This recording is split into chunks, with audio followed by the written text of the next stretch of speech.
26. Un paciente de 30 años, habitante de un pueblo de Cantabria. Bueno, estas son también preguntas del MIR, ¿no? De Cantabria, es en España, creo.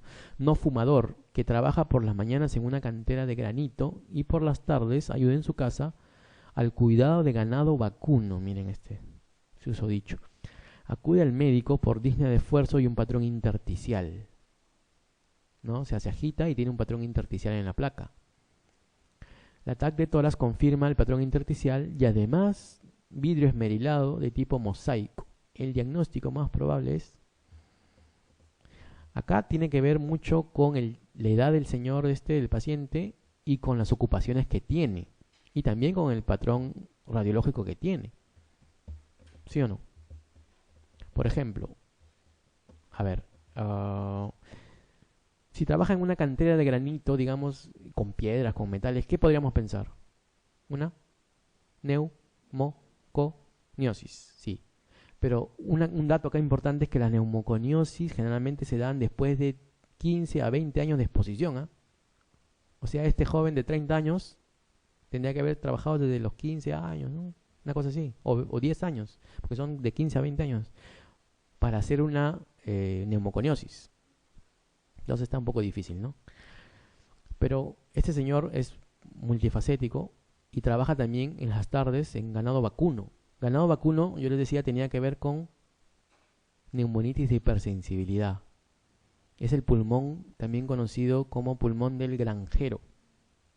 Así se llama, ¿no? Pulmón del granjero, que tiene que ver con el moho enmohecido o humedecido, digamos, que le dan al ganado vacuno, estos granjeros, ¿no? Le dan moho, no sé, es como una especie de hierba que este ganado come y que a veces cuando lo dejan al aire ambiente se humedece y crece un hongo ahí. Y este hongo es el que causa esta neumonitis de hipersensibilidad que tienen algunos de estos pacientes, ¿no? Sobre todo jóvenes. Y lo otro que caracteriza la neumonitis de hipersensibilidad es estos, que por eso se llama neumonitis, o también le llaman alveolitis alérgica, extrínseca. Alveolitis, tiene que ver con vidrio esmerilado también, ¿no? O sea, cuando hablamos de vidrio esmerilado estamos hablando también de un proceso a nivel alveolar, de un compromiso alveolar. Entonces, aquí la respuesta es esa. El diagnóstico más probable es eso, neumonitis de hipersensibilidad. ¿Qué es la proteinosis alveolar? ¿Se acuerdan? Bueno, también es una patología de tipo restrictiva. Entra dentro de los diagnósticos de EPID, de enfermedad pulmonar intersticial difusa, pero tiene que ver con un problema a nivel del alveolo de acumulación de proteínas y de surfactantes, sobre todo, que hace que estos alveolos se llenen como si fuera una neumonía. Y el líquido, cuando uno hace un lavado bronquial alveolar o una broncoscopia, es de tipo lechoso. Y no es muy frecuente y da radiografías de tipo condensación alveolar. ¿Ya? Bueno, sarcoidosis es una enfermedad también inmunológica. Silicosis y silicatosis son neumoconiosis, ¿no? Que no tendrían mucho que ver con este paciente. Sí, vamos ahora a la 27.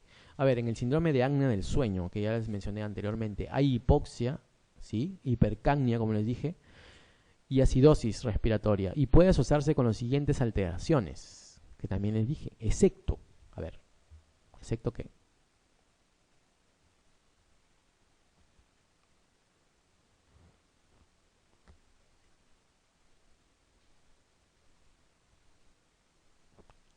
En el síndrome de apnea del sueño hay hipertensión arterial. Eso es cierto, ¿eh?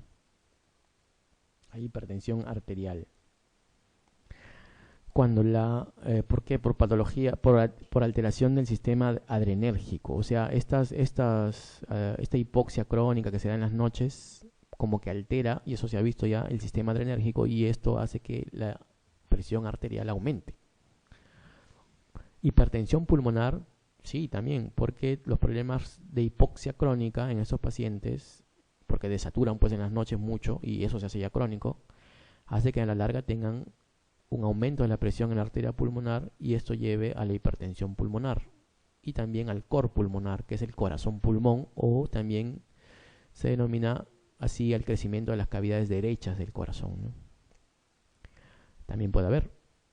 Hipoventilación alveolar también puede haber en este tipo de pacientes, ¿no? Porque obviamente el problema no es a nivel pulmonar, sino extrapulmonar. Y puede haber pues hipercapnia con gradiente alveolar arterial normal y también se denomina esto hipoventilación alveolar.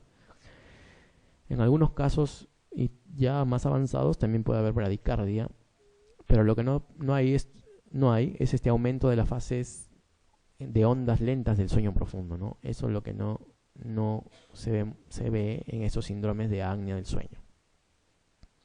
¿Sí? Entonces, puede haber hipertensión arterial, hipertensión pulmonar, hipoventilación alveolar y en algunos casos extremos bradicardia. A ver, la 28. Un paciente de 60 años que acude a consulta por habérsele descubierto un patrón de tipo intersticial en la radiografía de tórax, ¿no? Es un problema intersticial, 60 años ya tiene su edad, una edad prolongada, refiere ser fumador de 40 paquetes año y haber trabajado como montador de tuberías. Aquí les ponen varios datos para marearlos en realidad, pero hay que ceñirnos a los datos más importantes, ¿no? Que es un paciente de 60 años, ya tiene una larga vida ya, probablemente una exposición larga a algún contaminante por ahí, tiene un problema intersticial en la placa,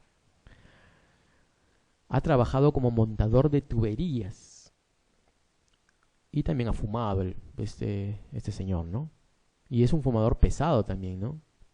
40 paquetes años es bastante. Ya les decía, el cigarro más se relaciona con el EPOC, más que con la fibrosis o con problemas intersticiales. Bueno, sigamos leyendo. En la tomografía axial computarizada se observa el mencionado patrón, o sea, intersticial dice, y un engrosamiento de la pleura, miren, ¿eh? Un engrosamiento de la pleura. Eso también nos ayuda a pensar en algo. Y el diagnóstico en que pensará usted es... ¿Cuál?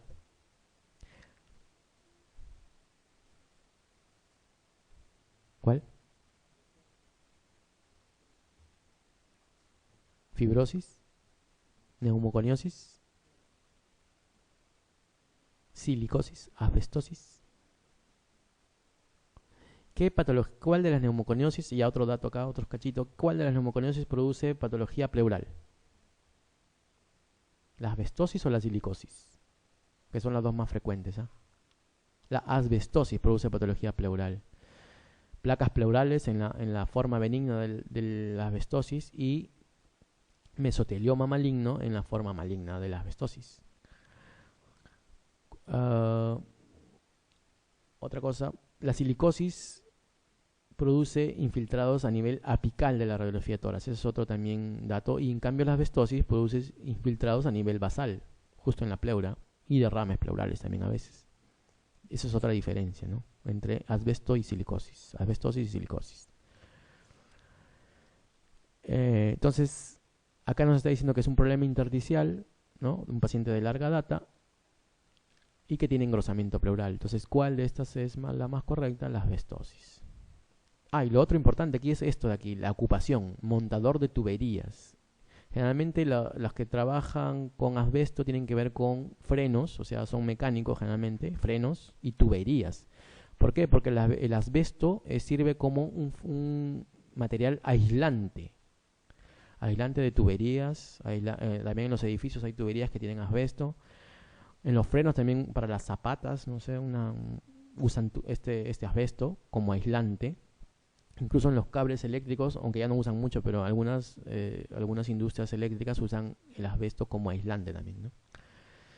Entonces, cuando nos habla de tuberías, estamos hablando de material aislante, entonces está relacionado también al asbesto. A ver, la 29. Una mujer de 55 años, fumadora durante años, consulta por síntomas derivados de un síndrome de vena cava superior. Y acá está de nuevo la anterior. En la radiografía de tórax hay un marcado ensanchamiento mediastínico. Es cierto, eso es lo que se ve en las placas de los síndromes de vena cava. ¿Cuál es la patología más frecuente? Ya lo saben, ¿no? ¿La enfermedad de Hodgkin o el carcinoma microcítico pulmonar? ¿Cuál es lo más frecuente? Les decía que las neoplasias pulmonares es actualmente lo más frecuente, ¿no? Y entre ellas, como dijo el doctor, y muy bien lo dijo, el carcinoma de células pequeñas es el que más se relaciona, o microcítico, con el síndrome de vena cava superior. La enfermedad de Hodgkin también da síndrome de vena cava superior a la enfermedad de Hodgkin, ¿no?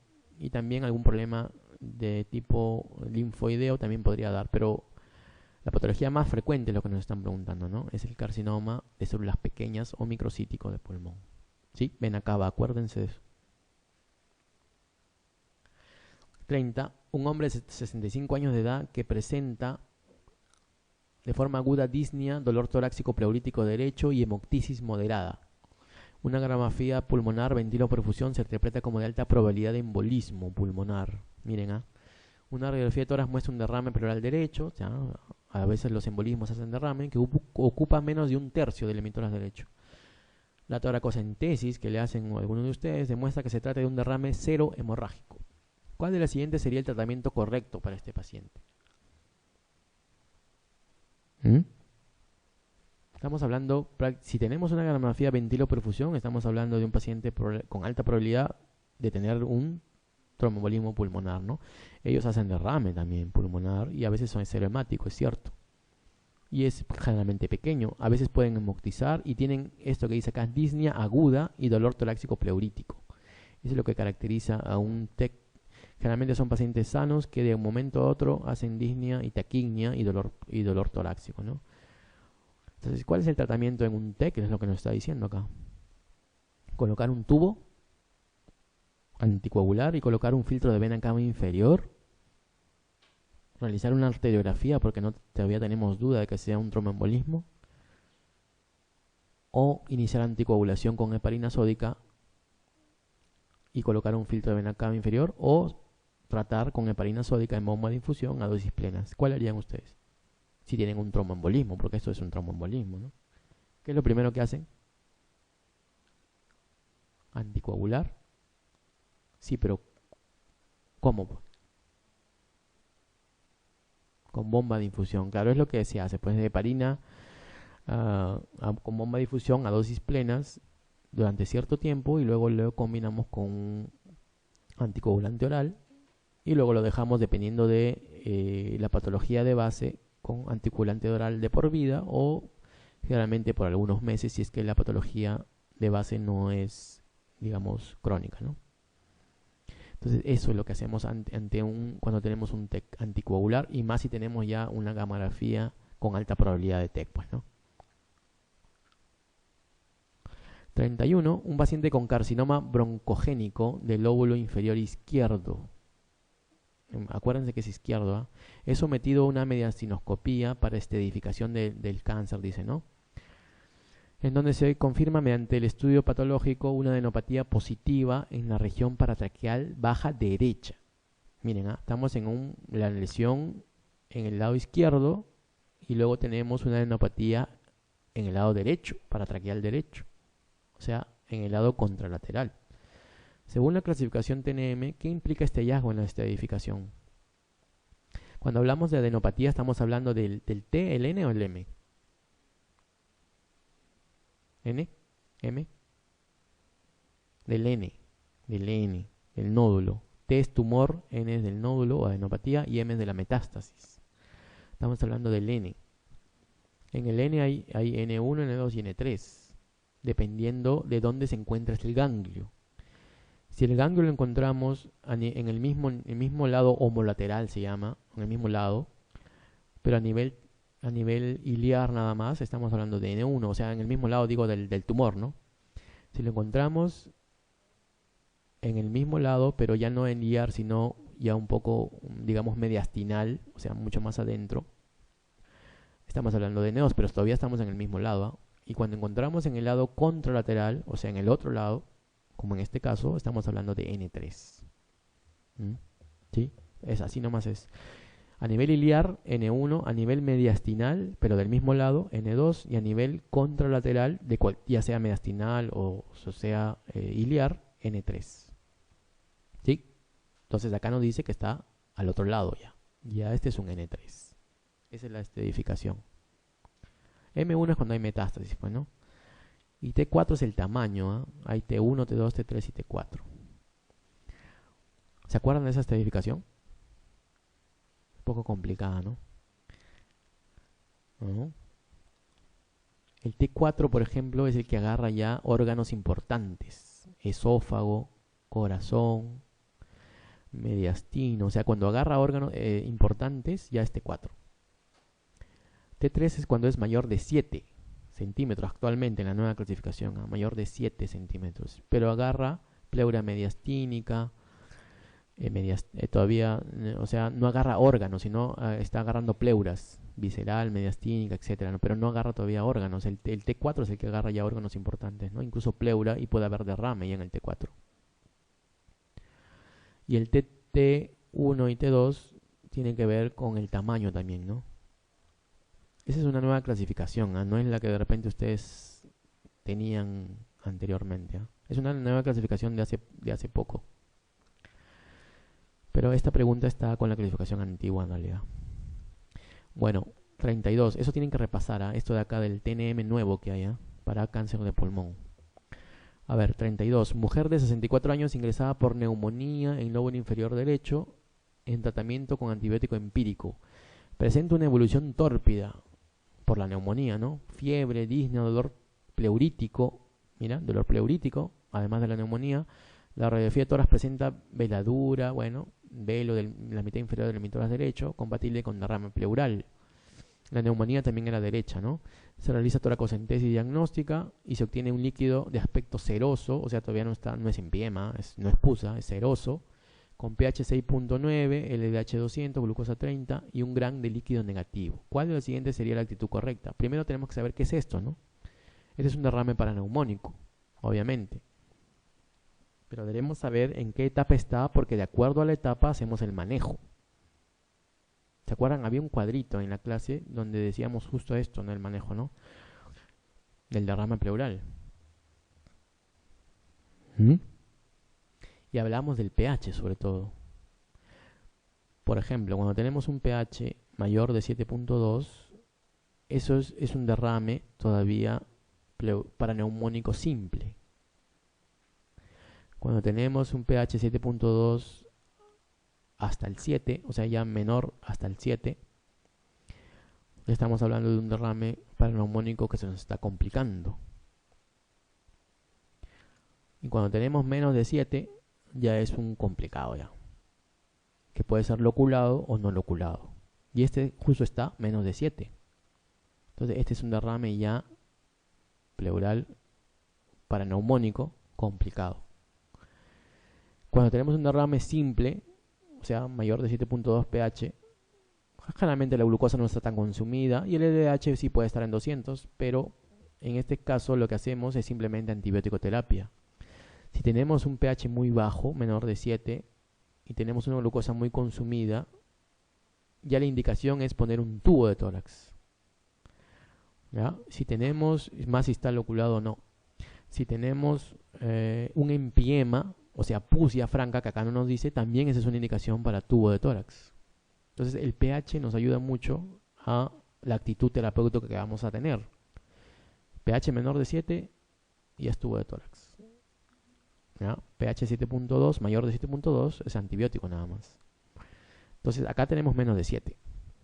Entonces, ¿qué haríamos? Mantener el mismo tratamiento y nueva toracocentesis. Solicitaron una broncoscopía. ¿Para qué broncoscopía? No sé. Las características del líquido son compatibles con un trasudado. Bueno, acá no nos dan los criterios del AI como para pensar en eso, ¿no? O sea, no es compatible en realidad con... No nos dice si es un exudado o trasudado. El 200 es el valor límite para decir que es exudado, ¿no? La glucosa no tiene nada que ver con criterios del AI y el pH tampoco, ¿no? Es LDH y proteínas, o DHL y proteínas. ¿Qué haríamos? Pues colocar un tubo de drenaje pleural. Eso es lo que tendríamos que hacer, ¿no? ¿Ya? O sea, pH menor de 7, colocar tubo pleural, empiema franco, pus franca cuando metemos en la aguja, también colocación de tubo. A ver, 33. En el neumotórax espontáneo primario, ¿cuál de las siguientes afirmaciones no es cierta? En el espontáneo primario, ¿se acuerdan? Eran personas jóvenes que van creciendo y que por eso hacen que el pulmón se estire, y esto hace que por ahí se rompa algo que ya tenían, que son los flex, ¿no? Que ya lo tenían desde niños y que con este crecimiento de este joven, que generalmente es flaquito y alto, empiezan a aumentar la presión en esta zona y se produce estas roturas de estos flex. Entonces, ¿cuál de las informaciones no es cierta? La causa más importante es la rotura de Blech subpleural. Sí, es cierto. Entre un tercio y la mitad de los pacientes presentan recurrencias de la enfermedad. Sí, también es cierto. Esa es una de las complicaciones más frecuentes, la recurrencia. ¿Se da con más frecuencia en pacientes fumadores? Sí, también. Son jóvenes y también son fumadores. ¿Se da con más frecuencia en pacientes mayores de 50 años y con EPOC? El espontáneo primario no. El espontáneo secundario sí tiene que ver con enfermedades de base, como como la E, ¿no? Que es un EPOC. El espontáneo primario no tiene que ver con ninguna enfermedad de base. Generalmente son jóvenes, como les decía, sanos, que están en crecimiento y a veces fumadores, ¿no? El tratamiento depende del volumen del neumotórax, es cierto, ¿no? Entonces acá la respuesta es la que no es la E, ¿no? 34. Vamos avanzando porque creo que estamos medio atrasados. ¿Cuál de los siguientes hallazgos no es un signo de EPOC? Obligando su detección a descartar otros procesos. Eso le mencioné en una pregunta anterior, ¿no?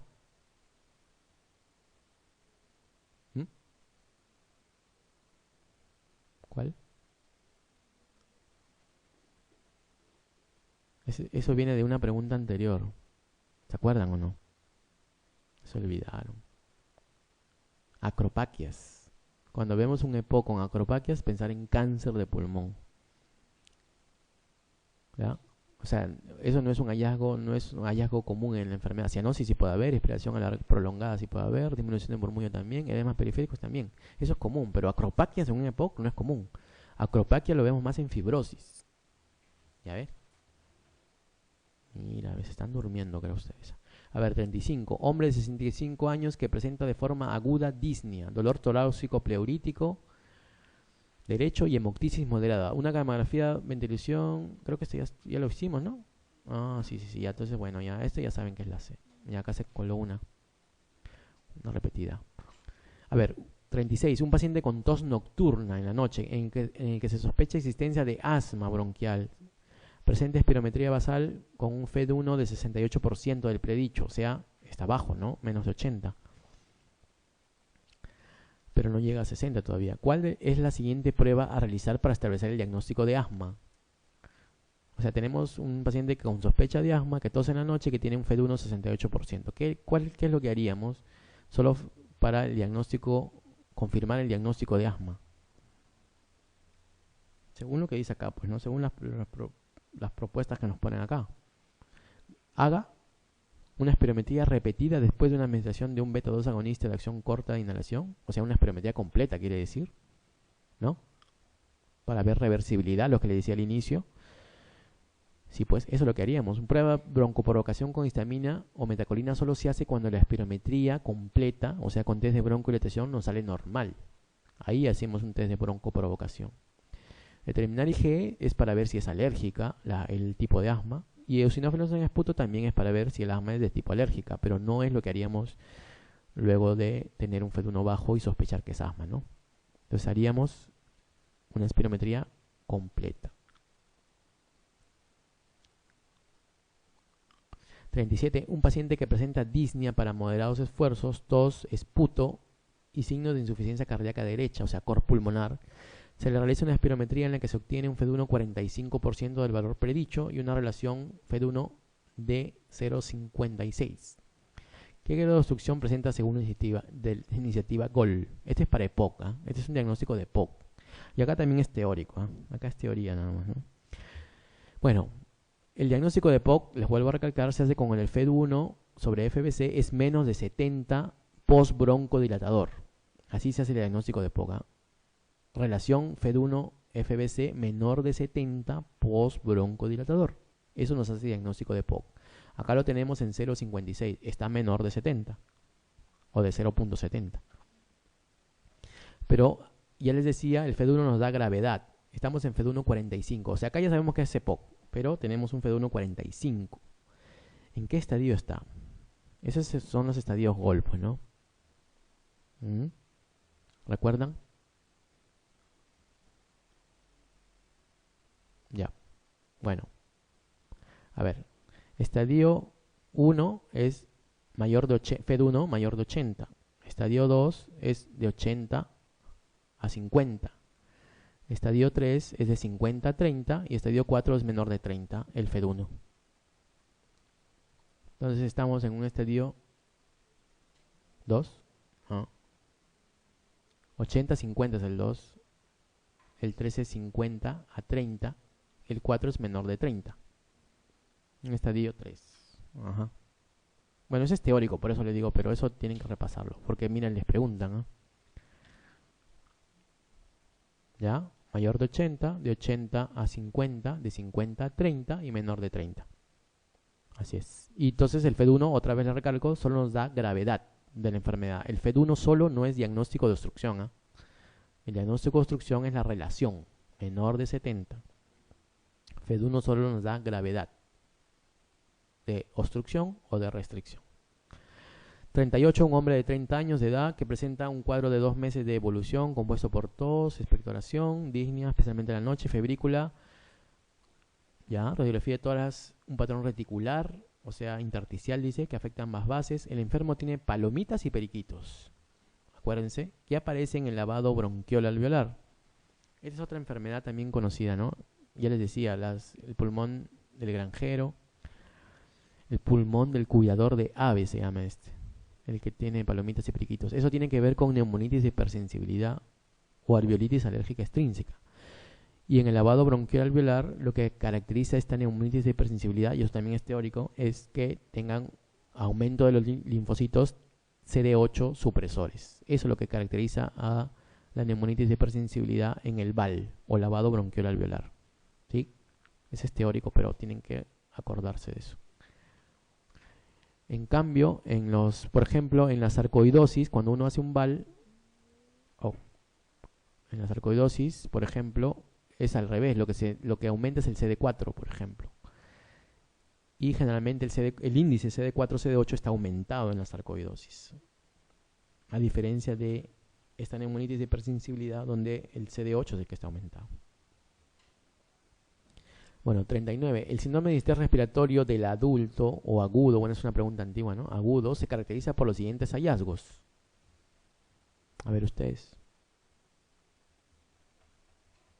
No dejen que yo lo haga todo, ¿no?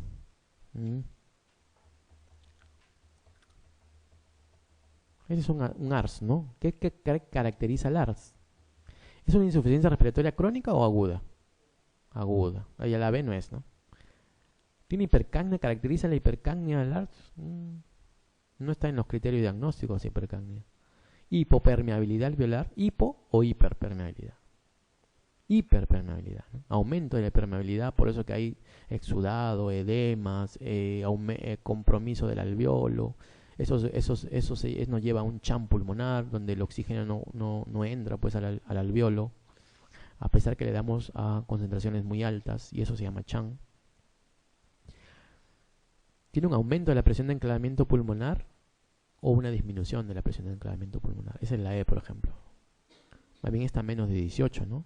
Está más bien disminuida. Entonces, ¿cuál sería la respuesta aquí?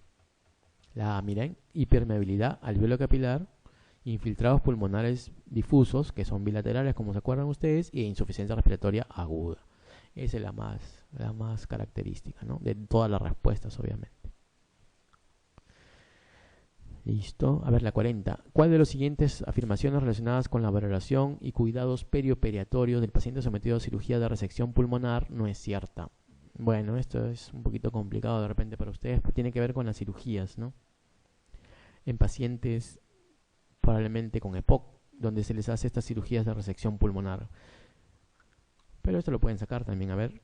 Por ejemplo, el tabaquismo, la incisión toracotómica y el dolor contribuyen en la hipoventilación a telectasias posoperatorias. ¿Qué creen? ¿Es cierto o no? Una de las complicaciones más frecuentes de la cirugía son las atelectasias, y peor si es un paciente de cirugía de pulmón, ¿no?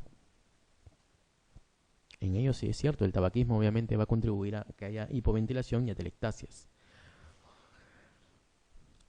A ver, la B. ¿Toleran mejor esta cirugía los pacientes con EPOC que aquellos que presentan trastornos restrictivos? ¿Ustedes creen que es cierto eso? A ver, la C. Si el FeD1 es menor de 800, como dice acá, el riesgo de padecer complicaciones pulmonares es muy elevado. Y exacto, y contraindica cirugía de resección pulmonar. Sí es cierto, miren, acá hay otro datito. Cuando uno va a operar, si está el FeD1 menos de 2 litros, no se puede hacer neumonectomía. Cuando el FeD1 está menos de litro y medio, no se puede hacer lobectomía. Y cuando el FeD1 está menor de 800, no se puede hacer cementectomía. Así. O sea, tiene que estar al revés todo para poder hacer lo que les he dicho, ¿no? O sea, más de 2 litros podemos, F1, podemos sacar un pulmón, neumonectomía. Más de litro y medio podemos sacar un lóbulo del pulmón, de F1, ¿no? Y más de 800 podemos sacar un segmento de pulmón. ¿Sí? Entonces, si está menos de 800, obviamente que eso es muy complicado, ¿no? Y eleva un riesgo muy elevado de complicaciones. La D. Es de vital importancia en el devenir del posoperatorio la fisioterapia respiratoria, es cierto, pre y posoperatoria, así como la deambulación precoz. Sí, eso es lo que le decimos a los pacientes, ¿no? Que caminen apenas han terminado la operación o algunos días después de la operación, para evitar complicaciones y para evitar atelectasias. La prueba de esfuerzo cardiopulmonar no ayuda a definir la función pulmonar posoperatoria. La B. ¿Toleran mejor esta cirugía los pacientes con enfermedad pulmonar obstructiva que aquellos que presentan trastornos restrictivos? Entre estas dos, ¿cuál es la no cierta? ¿Qué es lo que ayuda a definir la función pulmonar posoperatoria? Uno es la espirometría, otro es el test de DLCO y otro es los test de esfuerzo, pero no cardiopulmonar, ¿no? Test de esfuerzo donde medimos lo que se conoce como consumo de oxígeno. Probablemente, y es en esos pasos, ¿no? Primero espirometría, DLCO y test de consumo de oxígeno son los que nos ayudarían a definir si la función pulmonar va a estar preservada o no. Entonces, esto que dice acá, que toleran mejor la cirugía los pacientes con EPOC que con fibrosis, ¿no? ¿Qué les parece? No es tan cierta, ¿no? En realidad, ambos pacientes se complican. A ver, la 41.